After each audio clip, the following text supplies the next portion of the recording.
All right. So we're ready to go on our Farmland Leasing in 2020 webinar. So you have three people here today: Jonathan Coppess. Good morning. Dale Lattz. Good morning. And myself, Gary Schnitkey. We're going to go over this next hour on Farmland Leasing, and we're going to do four things. We're going to give a brief income outlook.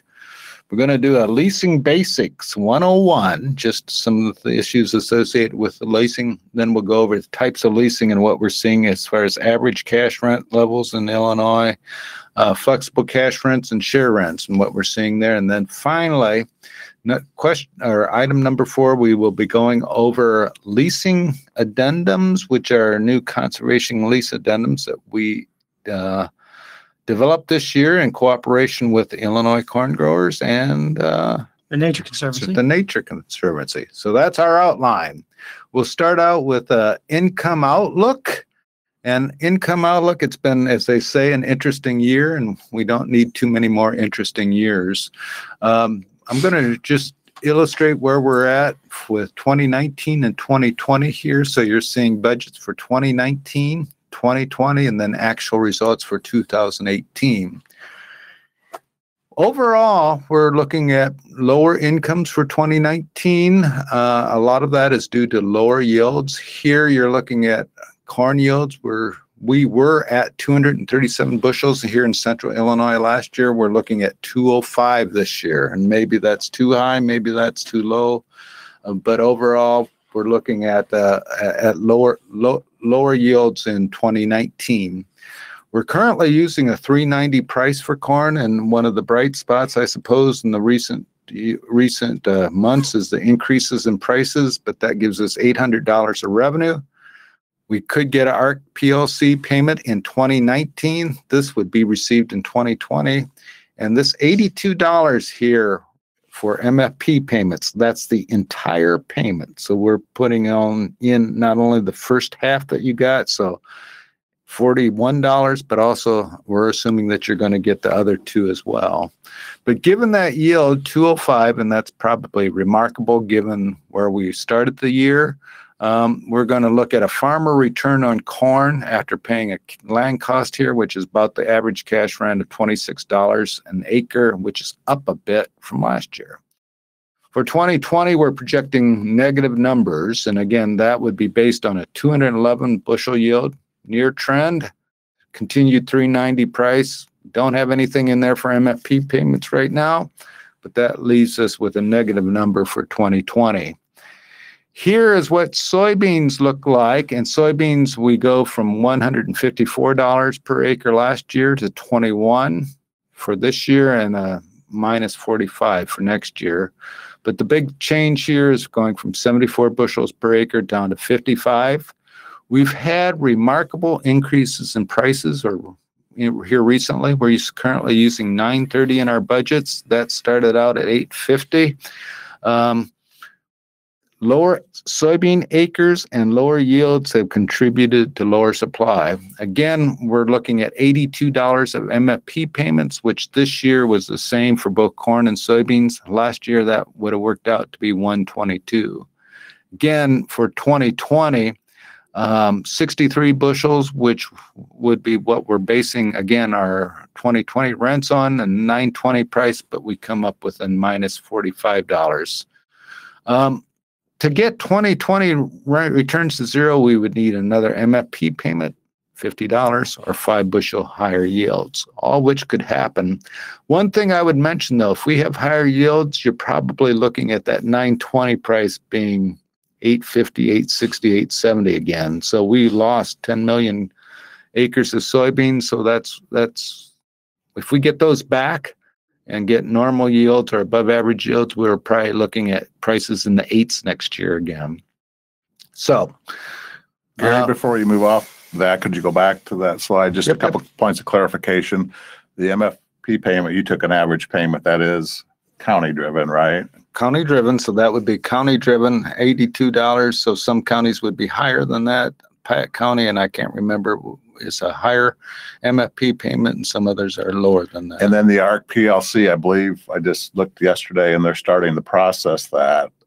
So that information is probably out there, or will be out there, and what those payments might be more specifically. Is that correct? So that'd be for the 2018 payments, which we would be putting in here for 2018. That's correct, yes. We're putting in those at zero. Yeah, so, that's a year lag. So yeah. Zero. This 2019 is assuming for the sign up now, and that may or may not be the case. So there could be an ARC PLC payment. Actually, for Central Illinois, it may not be because of above our market year average prices are going to be above that 370 corn reference price and 840 soybeans. So no PLC payments, and we'll just have to wait and see what ARC does. All right. So that's corn, soybeans. Again, we're looking at prices moving forward. 370 to 9 is sort of what we're looking at for 2020. And I would also say that $9 there, you could see that come down if we go back again to higher yielding soybeans. Again, it's going to we're going to have a hard time keeping soybean prices above 9 until we get some trade certainty there. And even if we do get China, U.S. worked out, we still get African swine fever. Our large carryouts of U.S. stocks are projected to be down this year, but we still have some pretty large carryouts. Large, not by large by the usual amount, not a billion bushels. So this is where we're at. So this would be 2019, 2020. You see and then the green line is the average cash rents. The blue and the red lines are what's operator and land returns. So that's what a farmer would have to pay land rent and then pay themselves. You can see there it's for 2019, corn's above cash rents, soybeans are below it. Average it together, it's price zero. We're roughly the same as back in 2015. In 2020, something has to happen so that we get back to that line. By the way, that's Central Illinois. So that we're putting in there 205 bushel yield and 55 for soybeans. If we go and a large part of that, by the way, is MFP payments. So 2018, you can see the part of that was associated with MFP payments. 2019, if we did not have MFP payments in both cases, we would have operator and land returns well below cash rents. Again, that's going to put downward pressure on cash rents, and MFP is essentially for Central Illinois causing us to hold our own this year. That won't be the case in all areas of the state. This is Northern Illinois, where we're putting in much lower yields, 175 for corn and 50 for soybeans. You can see there that those lower yields cause us to have operator and land returns much below our cash rents. And again, we're projecting that for next year. So those areas in particular are going to face some downward pressure on cash rents. Here in Central Illinois, it might be less so because we have our what our reported yields coming out right near 200 bushel for corn and something above 50 bushels for soybeans. So that's our outlook. And again, you would say a year in which we're going to have very low incomes, and the prospects are for continued low incomes into 2020. Well, on that good news, Gary, I guess we'll talk a bit of leasing basics and go through some of what's available on FarmDoc, and just some reminders on things that hopefully most people are pretty familiar with. But we'll walk through some things here relatively quickly. So if you remember nothing else about what I say over the next couple minutes, next few minutes here, you should remember this. A lease is ultimately a contract, right? And at the bottom line, it's a contract. It is something that you can negotiate every term every term as between the two. It is a contract in that it addresses legal rights between parties. And so we would consistently advise that you consult an attorney, that both sides of the negotiation work with legal representation to get this done. Now, we certainly understand realities on the ground, but that is a pretty standard advice. You're entering into a contract with legal rights around real property. And basically, as everybody knows, when you're renting, you're getting possession and control, and then the land goes back to the owner when that lease term is up. And in general, the tenant's going to stand in place of the landowner during the time of the agreement. Because we're dealing with land, we prefer, legally speaking, that this be in writing and that it is a formal written document signed by the parties and kept on record. Now, look, it's entirely possible to have this agreement in an oral lease or a verbal lease and have nothing in writing, and it's entirely possible to have a series of documents that'll count as your basic contract. So you should keep in mind any of the paper going back and forth between the two, if they are between the two parties, can have an impact on this. In general, our leases are going to run from a year to year, and they have to be renewed. But the law, in general, the statutes in Illinois and in many states will kind of deem these to automatically renew unless we give notice that it is to be terminated or not renewed. And a substantial performance is one of those things that the law will usually allow to enforce a contract where the performance appears to have indicated an agreement, and then the parties acted as if they had an agreement and then tried to change their mind afterwards. So just some basics in that regard. It is possible to have a multi-year lease. Again, something for a multi-year lease, you're almost always going to have that in writing, or have some really strong evidence that this is what the parties intended. So if it's verbal, it's going to be on a year-to-year basis, and it's going to be subject to a couple other provisions in statute that we talked about. If you want a multi-year lease, then you put that in place with a written document. There are situations in which you can be a tenancy at sufferance if you're holding over based on conflict, but this is something that is very short-term.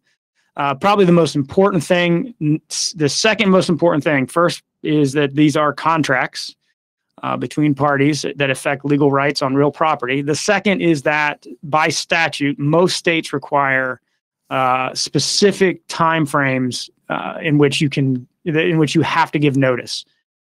In Illinois, that is a 4-month notice requirement on a verbal lease or any written lease that doesn't have a specific termination date. So if the parties don't agree to a specific date in which the lease terminates or is expired, so like a 4-year lease that expires on a certain date, for example, then what we do is we revert to the legal requirement, which is a 4-month lease. If there are no dates written into the contract, or it's verbal and it runs sort of by handshake deal, then the law steps in and says that the lease will run March 1 through February 28th, and that would mean your 4-month notice has to happen by November 1st. So, Halloween, October 31st, you better have that 4-month notice of termination in there. Otherwise, the lease carries over, renews for another year. In a holdover situation, just some basics on this, right? We're kind of in a conflict scenario, and we're trying to work that out. The tenant remains in possession, but they have to continue to pay rent. And then, the landlord has to provide the notice within the legal requirements.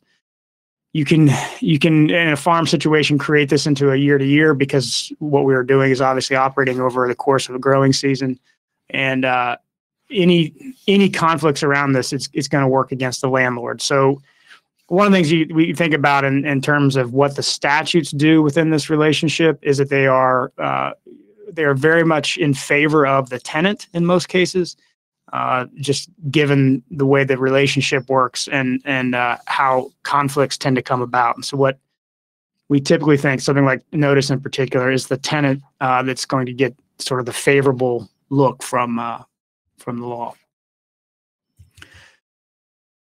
And just some basics here from Illinois statute. Again, the 4-month notice, it is a default component, so you can contract away. You can agree to different dates, multiple year leases, and so forth.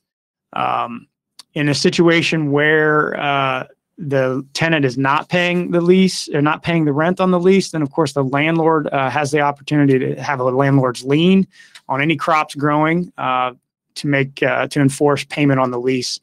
And in general, a lien is an encumbrance. It's a claim or a charge against the property. So the idea is that it's the remedy for the landlord if the tenant's not paying rent, and it typically has priorities. Just again, sort of walking through some of the basics. Under the lease, the tenant has possessory interest of the property. They get to use it for reasonable purposes, reasonable use. What we typically say is that reasonable use means everything up to, but not including the committing waste on the property. It may require or will require some repairs, particularly anything that you do to cause damage on the property.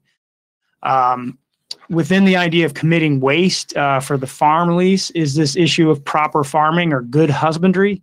And at its most basic is we do not want tenants, the law does not want tenants to exhaust soil or other resources.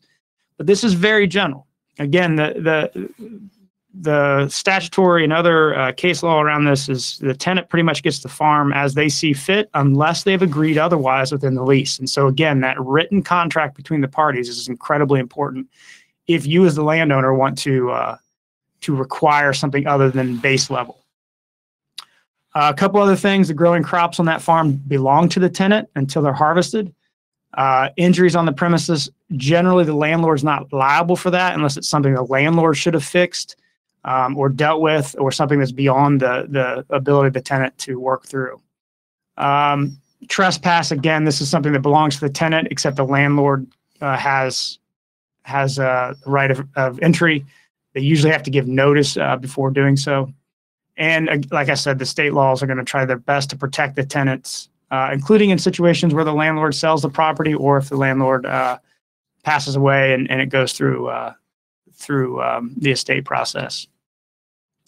Again, any issues, if you want to have an assignment or sublease, that should be dealt with in your written lease. That should be made clear and understandable between the parties. When it comes to items on the farm, fixtures, barns, fences, and so forth on the property, the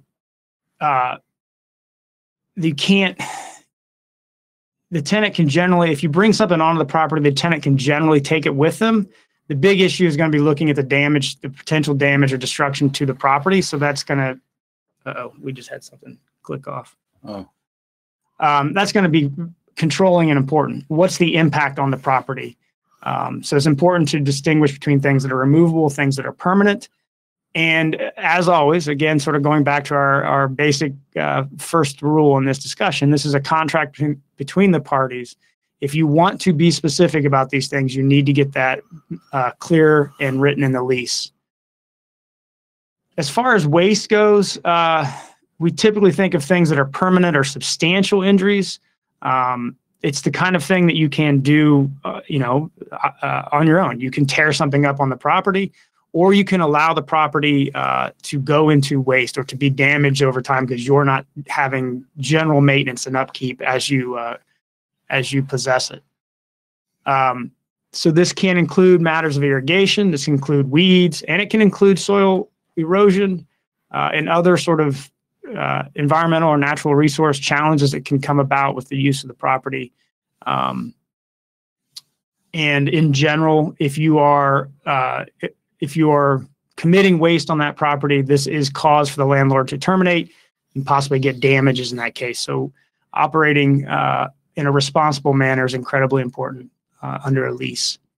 So we mentioned this, that's sort of the far end of leasing is anything, or the far end of waste where you're causing damage or allowing the property to go into disrepair and causing damage that way. The other side of this is to sort of try to understand what we mean by good husbandry, right? So the positive end of this about not committing waste.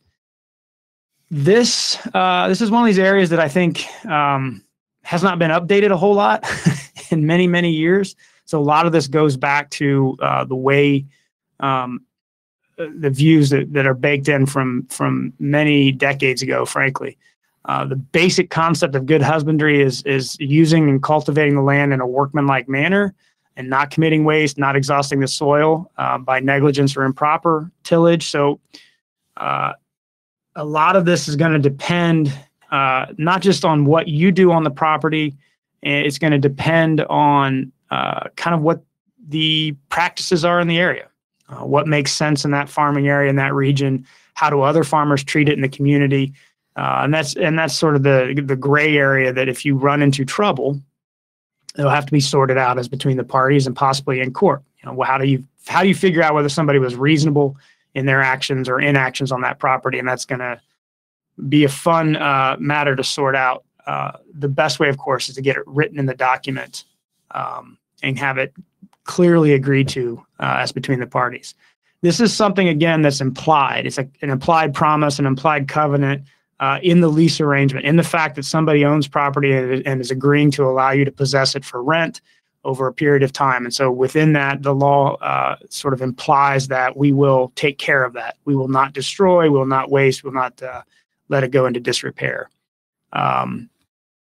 For most of, for what little case law there is on this and what little issues have sort of been fought out, what we see is a lot of historic sort of keeping this into a production focus, soil productivity, and the ability for that land to maximize yield.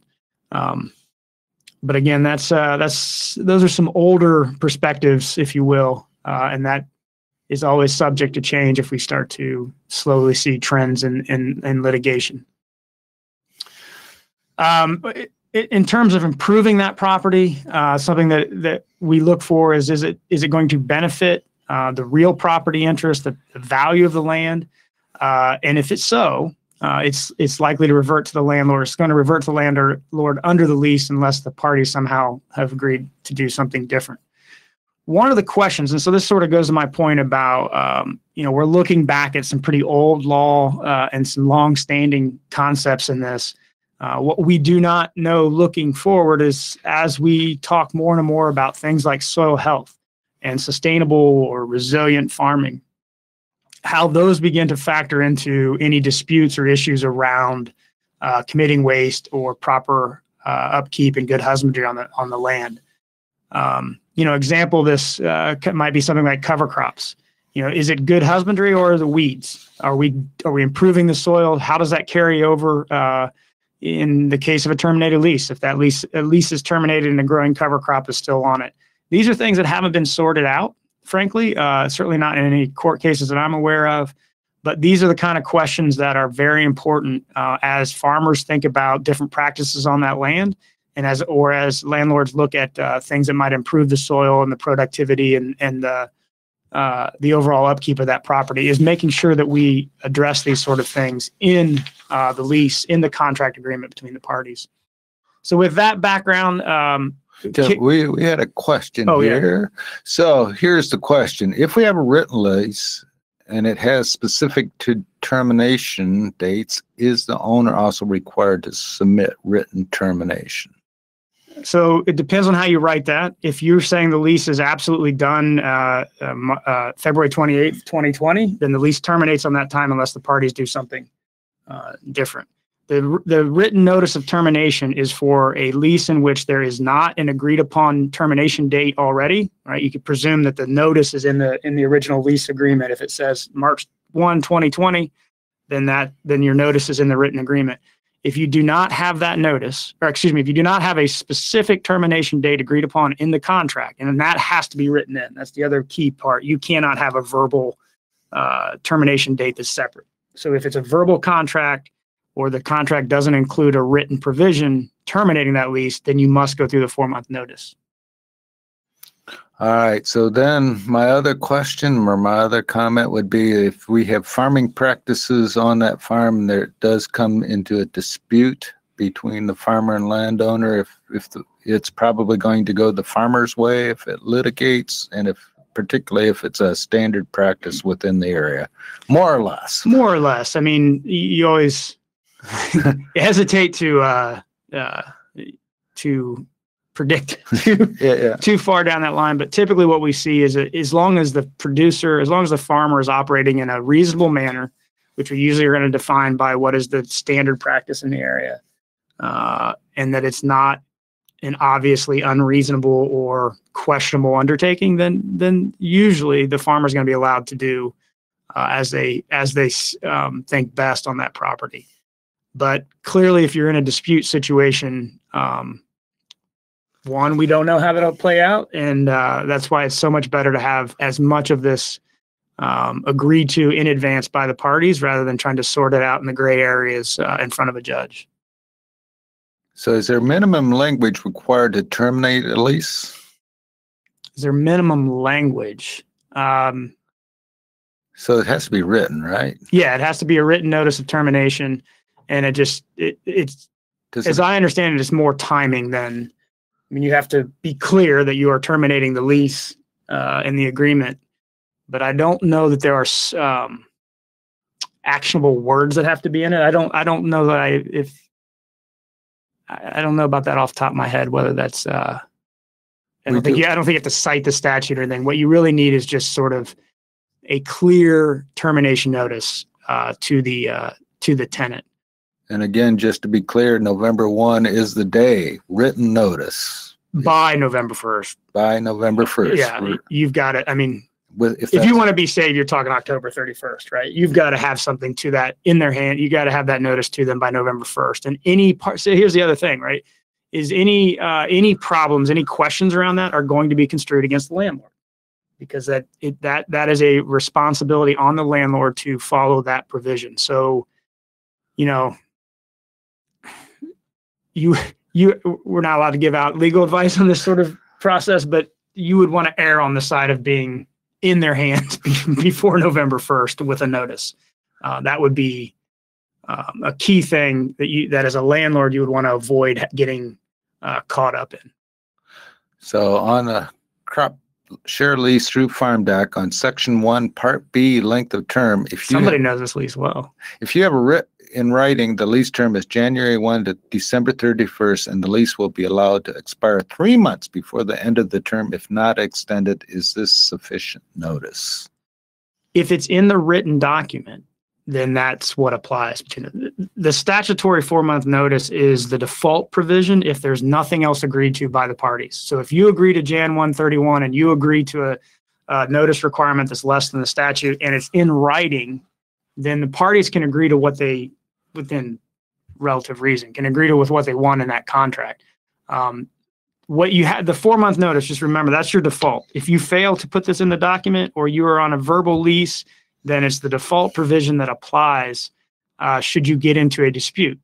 And again, that comes into play and when you're sitting in front of a court trying to fight out a dispute. That's why that provision is in there. So we're going to move on to variable cash rent, or excuse me, lease types. Sorry, Dale. You can talk with whatever you want to talk about. Thanks. Excuse me. Thanks, Gary, and good morning, everyone. My part of the presentation deals with lease types and cash rents. It's not just lease types. Just as a little background here, or just excuse me, I'll go back up here. As far as lease types in Illinois is a little different than the nation. The Midwest generally has a lot of share leases, but a lot of areas of the country, there's a lot more owned land by operators than there are in other areas. So Illinois and the Midwest in general is a little unique in that we do have more leasing of land and non-owner operators of the land. And just to give you a little bit of information and a background about how much that might be, from the FPFM records in 2018, we're showing about 23% of the land is owned by the operator, about 32% crop shared, and about 44% cash rented. Just a couple notes on that. That does vary by area of the state. Typically, northern and southern Illinois, we've had more owner-operator owned land by the operators as compared to central Illinois, where we had more leased land. And the other thing that's changed over the last number of years, decades, I guess you can say, is a continual shift away from a slow but continual shift away from crop share leases to cash rent leases.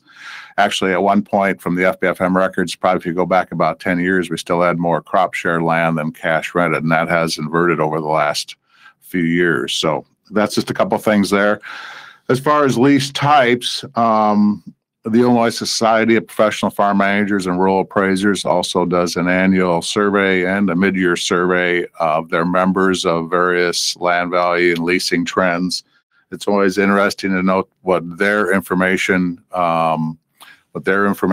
shows is that on their leases, about 40% is crop share, about 28% is traditional cash rents, 23% variable cash rents, and 9% custom leases. And again, that's just of their members of their leases. So that gives a little bit of idea of kind of a background of what the lease types are in Illinois. One thing there, we have seen continual increase in variable cash rents, moving a little bit away from the fixed cash rents. Now, as far as cash rents, that's always one of the questions we get over the years is what is a fair cash rent or an equitable cash rent? It's really hard to answer that. There's just a lot of factors that go into that. We do have some information that's published, some surveys that are done that we can get a little feel of what's going on. The slide that's up there now is information from National Ag Statistics Service from the USDA does annual surveys of state cash rents. This slide shows what the average cash rent for the state of Illinois is for the going back to 1970. It looks like you can see in 2019 the average was $224 per acre, and 2018 $223, and so forth. Just a couple things. Again, what I use this for is more of a trend of what's going on as compared to an absolute figure, since this is an average of the whole state. But you can see when we hit the higher income years of around 2006 or 7 through 2012, 13, we did have obviously increases in cash rents, significant increases in cash rents due to the higher income levels. Since 2012 or 13, where we've seen incomes come back down, we've seen cash rents not only stabilize, but actually come down a little bit. Now we've seen more, last 2 or 3 years, probably a little bit of stability in average cash rents anyway. So that gives kind of a general idea of what's been going on in cash rents over time for the whole state. We also have a survey done by NAS every 2 years generally that looks at cash rents by county. And this slide shows those average rents by counties for the state of Illinois. This was just released really recently in September, I believe, of 2019. So this is a survey from this year. The darker blue areas are the higher rents. The lighter shaded counties are the lower rents. The counties that are in white with no figure are counties that had an insufficient response to the survey, and so they didn't publish a figure for those counties, unfortunately, just because there wasn't enough responses. And generally, you're going to see the higher rents in areas that have the better soil productivity of land, the better soils, generally in central Illinois and then some of the counties in northern Illinois. If you look at those figures, again, the highest counties from these, basically in the central part of the state, Moultrie was number 1 at 297, Macon 296, Pye at 295. Those 3 counties are all right together, right east of here. Sangamon was 290, Logan 286. Traditionally, those counties are the higher cash rents. And you can see in northern Illinois, especially DeKalb, again, with good soils up there, some of the higher rents in northern Illinois. So again, this information comes out about every 2 years, normally is when they conduct this survey, and does give us a little more information on cash rent by counties. Again, this is an average from surveys taken by NAS. So that's a little helpful in knowing kind of trends and where the higher rents are and so forth. Another source of information that we have for cash rents, again, is referring back to the Illinois Society of Professional Farm Managers and Rural Appraisers and the surveys they do of their members. They do annual surveys of their members, and this is reported by about, I believe, 10 different districts in the state. And they base their questionnaire on rents based on the quality of land, which they divide into excellent, good, average, and fair.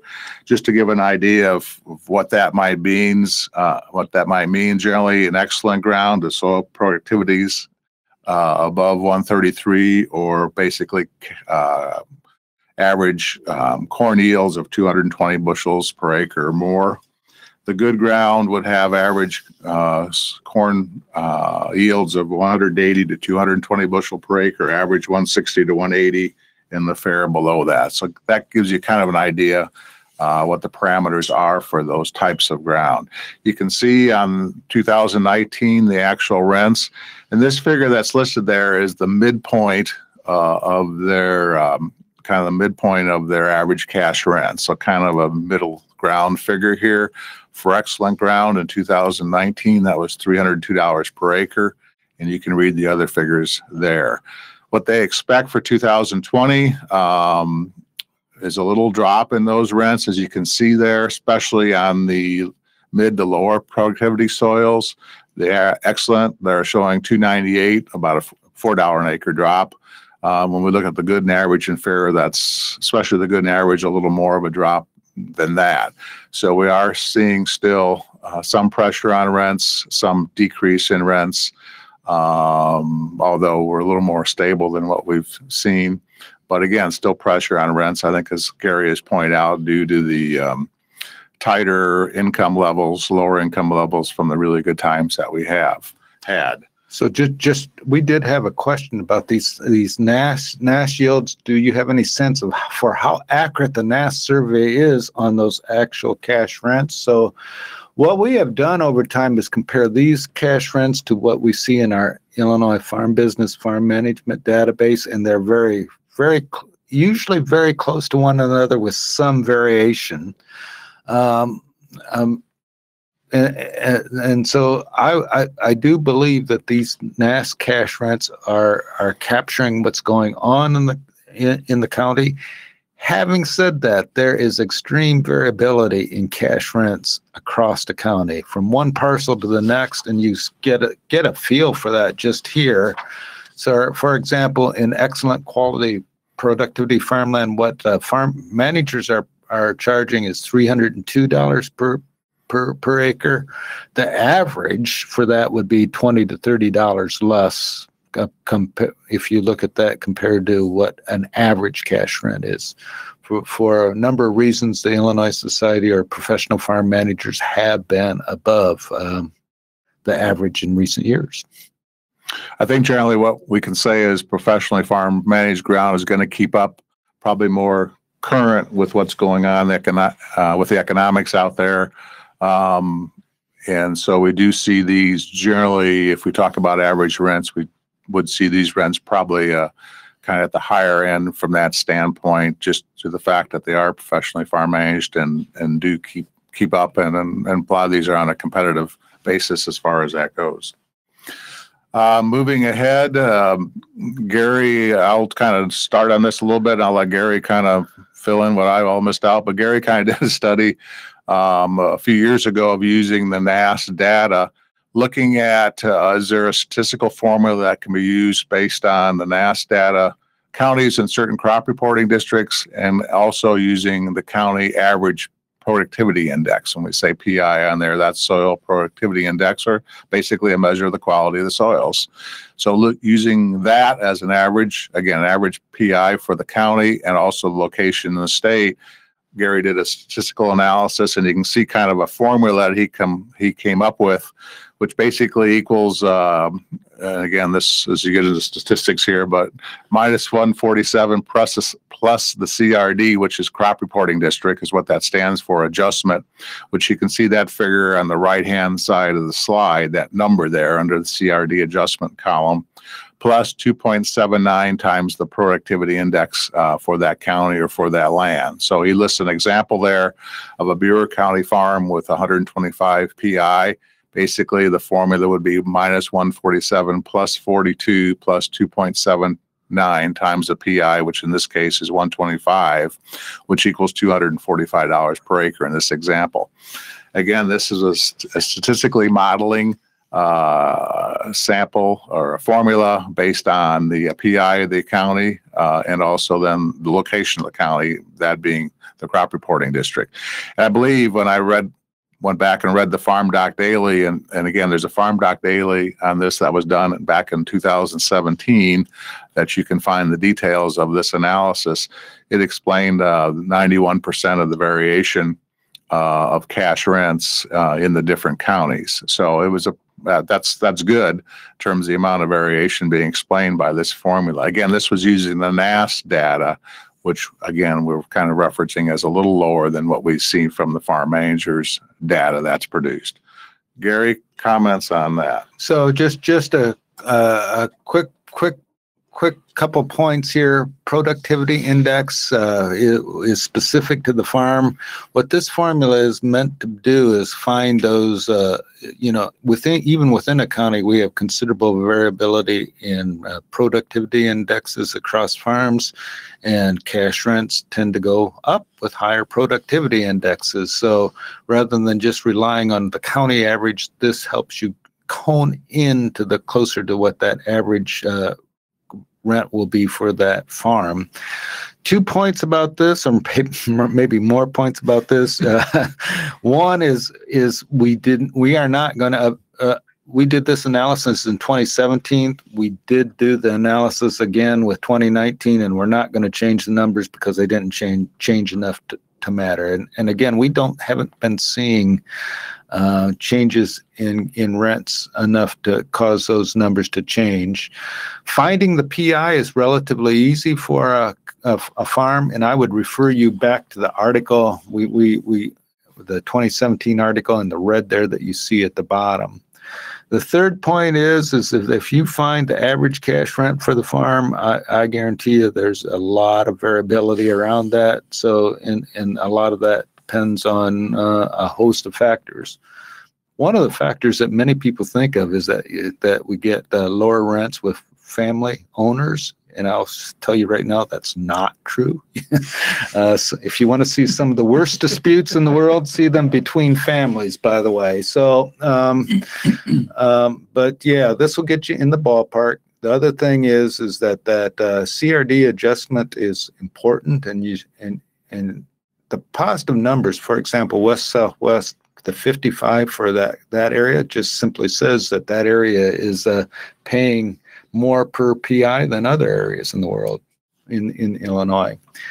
We have not done this analysis for Iowa or other states. So, and building on that, this formula you think would be replicable in other states? Yes. That this is because basically you'd have PI anywhere, you'd have some sort of productivity measure, and then being able to work around from there. So Iowa, every state has a different way of measuring productivity. Of course. That makes it easy. Yeah, which is this.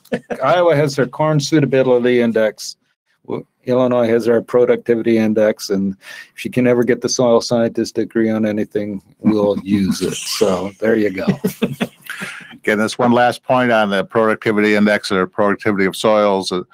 The agronomy people did a long time ago did a lot of work on measuring those productivity of Illinois soils, and they have a couple bulletins out. The one we reference here is Bulletin 811, I believe, which is the high management soil. So if you do a search for Bulletin 811 Soils of Illinois, it's a thick publication, but it has all this detail in terms of what the productivity indexes are for the hundreds of different soils in Illinois. Moving on. Talking a little bit more about rents, Gary kind of outlined earlier his thoughts or projections on incomes for 19 and 20, or of course 19 we're in right now.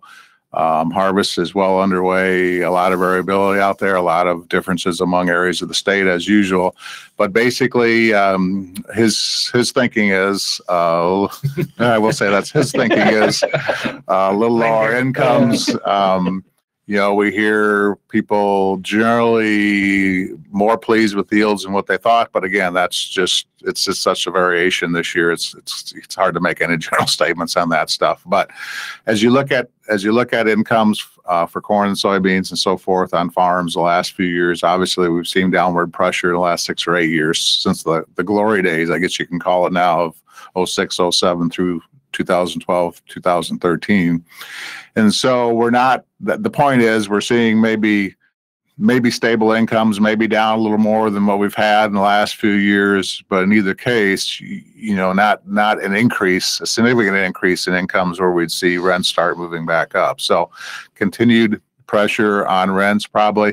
And again, when we talk about that or what adjustments need to be made, you really need to know where you're starting from. Some rents may not have never went up as high when incomes were good and therefore don't need to maybe come down as much. Others that went up significantly more then need to make an adjustment, maybe more going down. So you got to really look at the starting point when we talk about adjustments, if adjustments need to be made. So again, that's just some of the economic climate we're in. As Gary has mentioned there, extended period of lower returns. And that's true compared to our glory days, but maybe as you look at that chart, the incomes we're in the last 5 or 6, 7 years aren't too much different than the early 2000s. So, and we are, we've got this comment in here of expectations of $8-ish soybeans. We have seen some recovery of prices on corn and soybeans. So, there's some positive things going on out there also. But with the downward trend in incomes the last few years, we have seen some reductions in the financial situation of farmers and probably less operators out there willing to pay rent levels that we had in the past, but there still are financially sound operators out there, obviously, that can pay some pretty good rents. Moving on, variable cash rents. We've seen more of this come into play the last number of years, last decade or so, especially when we see from variation from year to year of grain prices, input costs, yields, and so forth. When you think a lot of times when cash rents have been negotiated, a lot of times the starting point is maybe the summer, or the end of the summer or fall, the year before the year we're talking about. So many things can happen in a year and a half from when those rents are negotiated. That's, I think, one of the reasons we've seen more variable cash rents come into play. This slide just shows some of the basics maybe of a variable cash rent. We do normally like to see some base rent in there or a minimum cash rent. I think that's really important from an FSA standpoint to qualify as a cash rent as compared to a crop share lease. So that's really an important factor from that standpoint. Rents then can be adjusted up or down, based on different formulas. Some of that is just simply a percentage of the gross being what the gross income is for the corn or soybean acreage that's being rented, probably including farm program payments in that, like MFP payments that are included in the gross in terms of doing that. If we see this formula come up with a rent that's higher than the base, then there's just simply an additional rent being paid above the base to equal what the formula says. You can see different rent factors in there. And this slide's got 33% for corn and 40% for soybeans of gross. That's a negotiable item. We're not making a recommendation of what that should be. That's just an example. Again, that's something that can be negotiated along with what the base rent should be. If you look at a percentage of the gross, usually the yield is from the actual farm. In that lease, the determination of the price being used to figure a gross is also negotiable. Typically, that may be 1 day a month, 1 day a week from, say, spring through fall or something like that, and average that out. So that's just an example of some terms that might show up in variable cash rent leases. And Dale, I just want to highlight something you said and make sure we clarified this back in 2014 when we were dealing with the decision factor. FSA, the Farm Service Agency through which these program payments operate, will treat anything with a base cash rent as a cash rent lease, which is important because that means the payment goes to the tenant, to the farmer. And so for those of you not wanting to deal with splitting payments and dealing with all that, this variable cash lease, so long as you've got that base rent in there, will be considered by FSA as a cash lease in that situation. That's very important. Moving on here, well, there's just the example at the bottom there that shows a situation where we have a 210 bushel per acre yield, price at $360, a rent factor of 0.33. You simply take the 210 times 360 times 0.33, which, if the math is correct, hopefully equals $250. If the base was $200, then there'd be an additional $50 payment made on that lease. Share rent arrangements, just a couple comments here. Normally in northern and central Illinois, they're probably still 50-50 or the typical share rent arrangements. Southern Illinois, you get a number of different combination there, depending on the area and so forth. Over the years, we have seen in some situations some supplemental rents being added to the share rent where the landowner and tenant agree to have a share rent yet instead of moving to a cash rent, but maybe there's an additional payment made to cover an increase in real estate taxes or something like that. Those situations, of course, the farmer generally bears all the labor and machinery expenses, direct operating expenses, fertilizer, chemicals, and seed are split 50-50 or whether the lease calls for. Of course, the landlord provides the land and pays the real estate taxes on that. Again, you can see in that table there, the breakdown from the FBFM records as far as what we see of owned, share rented and cash rented on these farms. Just finishing up here, this slide kind of brings together a couple of the things we've been talking about.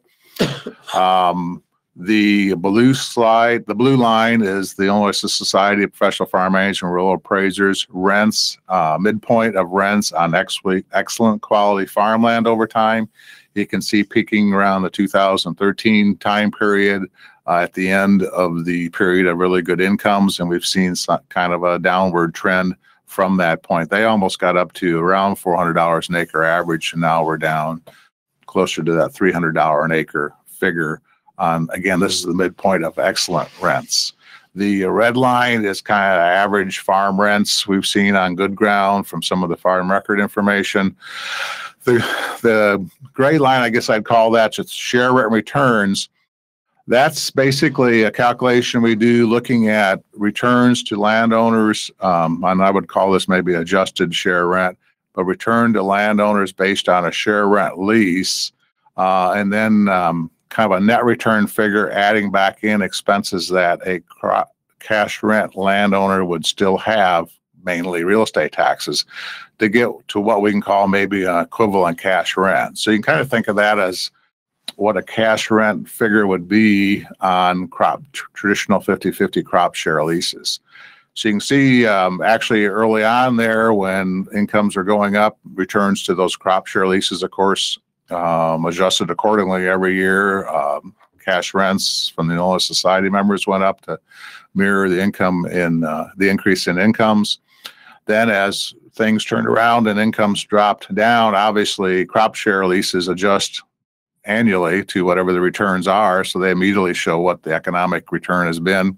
Cash rents, as Gary calls them, are a little more sticky, so those have started trending down, but they don't adjust downward in 1 year maybe of what's happening from the economic time frame, but they have been coming down. So this kind of gives a comparison of three different ways of looking at that.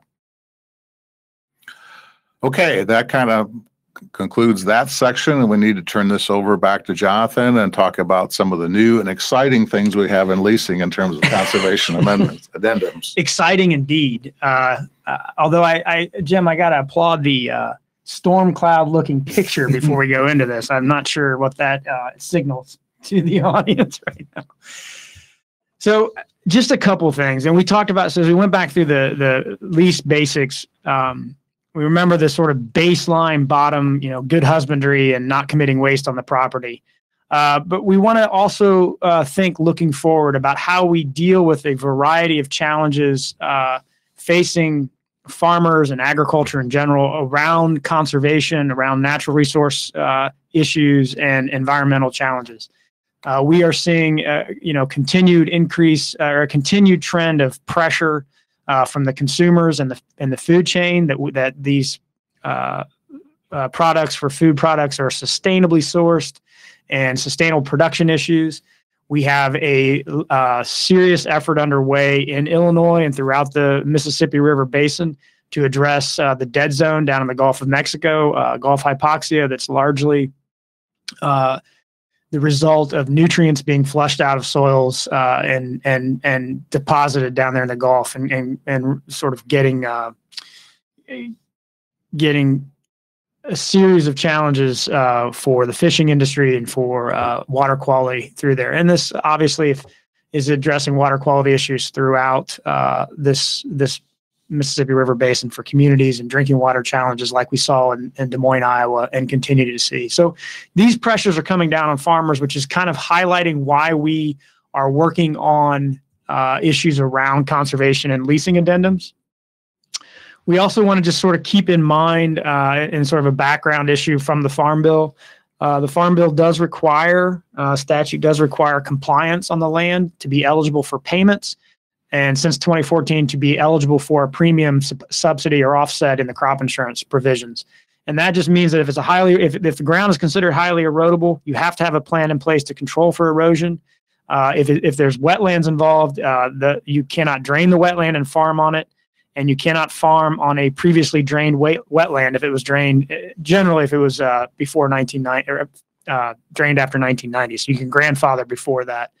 But these issues obviously apply to the land and anybody that rents it. And so between landlords and producers, tenants, you want to keep these sort of things in mind because it could impact not just your eligibility for payments, but you may have to pay things back over that you received while ineligible. I'm going to skip through this because we're getting short on time. And Dale and Gary have touched on a lot of this. What we're going to talk about now are these addendums. So we have model leases on the FarmDoc website. We've had them up there for a long time. And here's where we give a shout out to Don Euchman, who's done incredible work over the years putting these together. And occasionally drags in Gary for some help on some of that as well. And so we have great model leases up there. Again, this is just a base model. You can change this however you want. It's a fillable PDF. It's just a template. In fact, not only the base lease, but even these addendums should be considered really sort of a template for negotiations and discussions between the landlord and the tenant about what you want to see on that property and how you want to see the land taken care of, and always keeping in mind that you are impacting legal rights. One of the things we advise is if you're going to use these addendums, you do incorporate by reference those addendums into the model lease. So you want to plug that in and make sure that you're incorporating that. So legally speaking, the addendum is pulled into the base agreement between the parties. So we've got 3 different addendums that are out there that are purely optional. And within each one of those are a series of boxes that it's a fillable PDF. So you can check them to indicate which provisions you want to be included as part of your lease. So again, this only applies if you proactively put this in place and basically attach it to your lease. The first one is a nutrient management addendum. So this goes to the nutrient loss reduction challenges in agriculture in Illinois and throughout the Mississippi River Basin as an attempt to work with farmers to voluntarily reduce and better apply and more responsibly address and deal with nutrients on the field, particularly tile drain soils in which things like nitrogen can be flushed out, particularly in the spring, fall, and rain period before their crops that are taken up. So this nutrient management addendum has a series of options that you can choose to include into your lease. And again, you're going to have to proactively select one of these to go into the lease. But things like that an agreement that the producer will abide by the maximum return to nitrogen, which is a scientific tool. It's on the internet. You can use it to calculate what is the recommended amount of nitrogen for corn. Your application rate and timing can also be dealt with in this, which will impact crop uptake and, of course, nutrient loss. We've got provisions in there that would have an agreement that you do not apply fall fertilizer. There's a provision there to agree to split application and certain percentages, pre-plant, post-plant, and those sort of things. Again, what we're trying to do is provide options to negotiate around how nutrient applications are managed on those fields. And a big part of this is particularly the timing issues of trying to get that nitrogen closer to the crop's growth and less likely to be lost due to weather. We have a separate addendum in there to deal with soil health. And so this is the one that gets into things like your farm practices, tillage, reduced till or no till, conservation tillage, dealing with issues like cover cropping. There's a series of different options to go through. If you're going to adopt cover crops, whether those are overwinter or winter kill cover crops, how those will be dealt with and terminated. Of course, what we know from the science and the research around this is that no-tilling and cover cropping can add carbon, can prevent erosion, they can improve the water holding capacity of the soil, and increase the soil organic matter. These are all things that are important for soil health and the productivity and the sustainability of those soils. And so these things can be important to consider on that land. From a nutrient loss perspective, we know that cover crops will scavenge nitrogen in the months when we're normally fallow, and that will help keep it in a plant biomass rather than pushing out the drains and into the water system. So we have a number of addendum options in this addendum to discuss between the landlord and the tenant, and to work out which provisions you want: tillage systems, cover crops, and so forth. And there are provisions in there to help work through the conversation of whether that rent should be adjusted, or otherwise addressing how we deal with payments coming in for those programs, and how we deal with the cash rent where you're taking on new responsibilities as the tenant. And finally, we have a conservation habitat addendum, and this is looking at where the land has or is going to have a wildlife or other habitat on it, and it's just a discussion point and a way to adjust the rent. Real quickly here, we are out of time, and we apologize for that. Jim is helpfully making sure we know this. So we're going to take you right to where these are on the FarmDoc website. It's under the agricultural law section, and you can see each of the original cash lease, model lease forms up here. And then below those, we have our conservation habitat addendum. I'd go to the soil health one's the best one probably to look at first. And this is a fillable PDF. So this is also a work in progress. We hope to get this even more technologically friendly and user friendly. But right now, what the agreement is saying is that if I choose as the landlord and the tenant to agree to certain soil health practices, then I'm going to select those in that document. And once selected, I can fill in, percentages, for example, how much crop residue to leave on there, adopt one past tillage. By doing so, then I have agreed to, as the producer tenant, I have agreed to abide by these provisions. And then, of course, the landlord can hold you to that under this contractual arrangement and how this works. So there's quite a bit in here, a lot of options for farmers and landlords to consider. And again, this is where we come back to always keeping in mind these are addressing legal rights as between the parties on real property. There's real money involved, and so you are highly, highly, highly advised to consult an attorney, have attorneys work through this with you, but also to consider this as a very positive negotiation and discussion between the landlord and tenant about what you want to see as the landlord on that property and how the farmer is addressing some of the concerns we see. And then we have some other resources here on the end of the slide.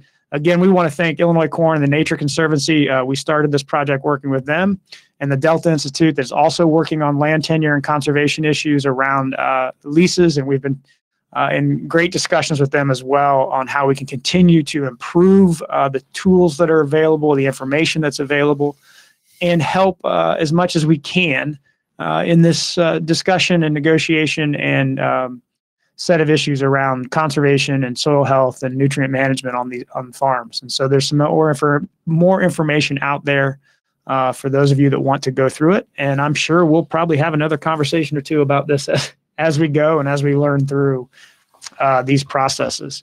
So again, we apologize for going over a little bit. We've got some questions coming in, and so we'll try to get those, but we do understand that you might have some other things to do here this morning. So this information will be posted, as always, on the FarmDoc website. The leases, the model leases, and the conservation addendums, again, are on the FarmDoc website under the agricultural law section, and you can access them there. Well, Gary, Dale, where do we want to start? We've got a good series of questions. We always have a number of questions on rental rates and lease cash rent levels and so forth, and there's a number of questions here on that. We can kind of probably group those together to some extent. As far as sources of rent data, we mentioned the NASS data and the Illinois Society data. This one thing, the Illinois Society of Professional Farm Managers on their website, which you can do a search for that, does produce a really good publication that comes out every March of a survey of their members of land value trends and lease trends. If you go to their website, you can download that PDF, and it has, I believe, 10 districts that they report their findings from. And they do have, it's not at county level, but it is district level by types of quality of the soils, as we mentioned. So that's a good source to get information from that standpoint. Other sources, if you have obviously you'll have banks in the area that'll maybe have farm managers or ag loan officers. They're going to have a good handle on what rents are in the area and may be willing to share that. If you have a professional farm manager in the area, the possibility you can kind of go in and chat with them and get some ideas. So those are some other sources that you might have. A question here, I'm considering shifting from a 50-50 lease to cash rent. Any tips on how I approach my tenant or begin the conversation? That's pretty straightforward. Just go and bring it up. Most farmers probably cash rent some ground, so it's not new to them or anything like that. So I think you just explain why you want to do it in the time frame that you can do it and start the negotiation process. We talked a little bit about various variable cash rent leases. I do want to mention, and the question is, what are the advantages and disadvantages? In the management section of the FarmDoc site, we have some publications there on leasing in general, cash rent, and crop share and variable leases. In that variable cash rent lease publication, there are discussions of the advantages and disadvantages to both the operator and the landlord on a variable lease. Yeah, and I just sort of jump in on a couple things with those questions. Obviously, again, this is it's a negotiation and a business discussion around that lease, around what the rent should be. I think one of the things that Gary and Dale have provided for those of you considering that and for the individual ask that question is an understanding. And I think this is important getting into this, is the understanding of the economic situation farmers are facing and how that factors into, their decision making and some of the challenges we see in the current economic environment. Sometimes, and this was pointed out, I think, by one of the questioners, some of these payments like MFP might get factored into that discussion. And that makes it difficult because those are matters that are much harder to depend upon and understand. We don't know exactly how MFP plays out over time. So I think when you have that discussion, Dale's right. You want to have that discussion. You want to just raise it with your operator and give them your reasons, but also, both parties in that negotiation need to understand kind of the economic challenges that are out there and what it looks like as you go forward, which I think provides some nice discussion around the variable cash rent. It gets you a base level for the landlord, but shares a little bit of that potential risk out there, particularly provides some upside where things go well in a year. So those are some things to think about. Where can I find the soil PI map? Gary, do you know?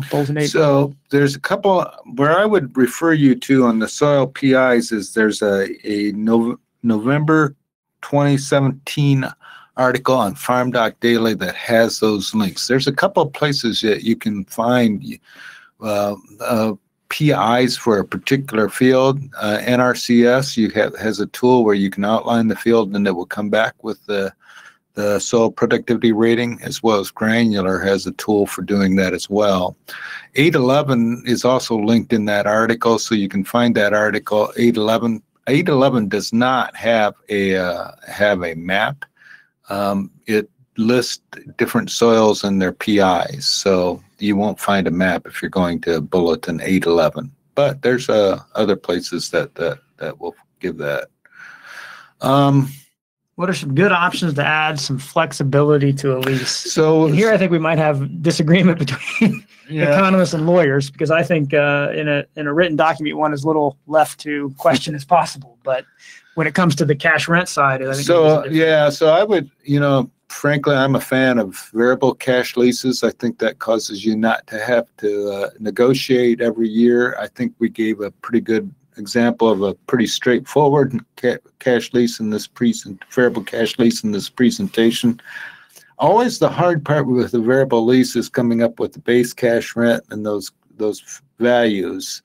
And that's always more negotiation than just the cash rent. But the advantage of doing the variable cash rent is you probably have to renegotiate it less.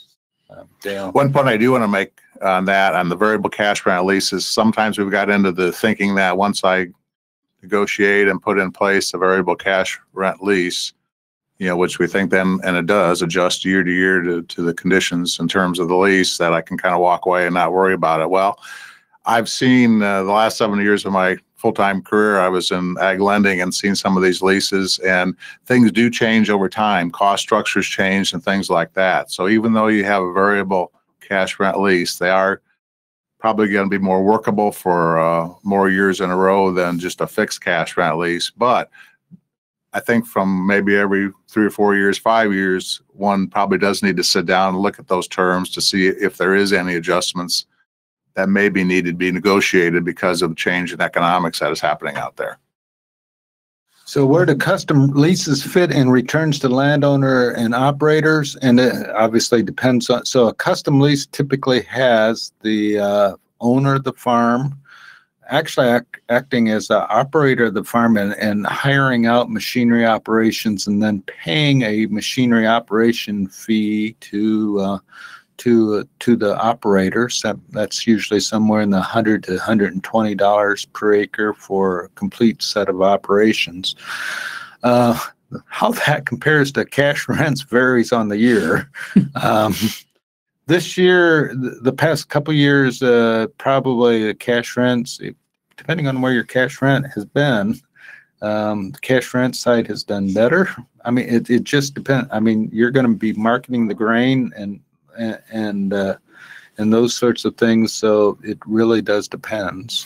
I would say historically over time, I think, and we've seen this from maybe surveys of the professional farm managers, the custom leases probably do return more over time to the landowner, and economically that kind of makes sense. They're bearing all the risks, they're paying all the inputs, and things like that, and just having the machinery operations custom done or paid for. So it probably over time should return more, but there is more risk, more investment, more management needed by the landowner and things like that. So it's not for most people, but might be for some.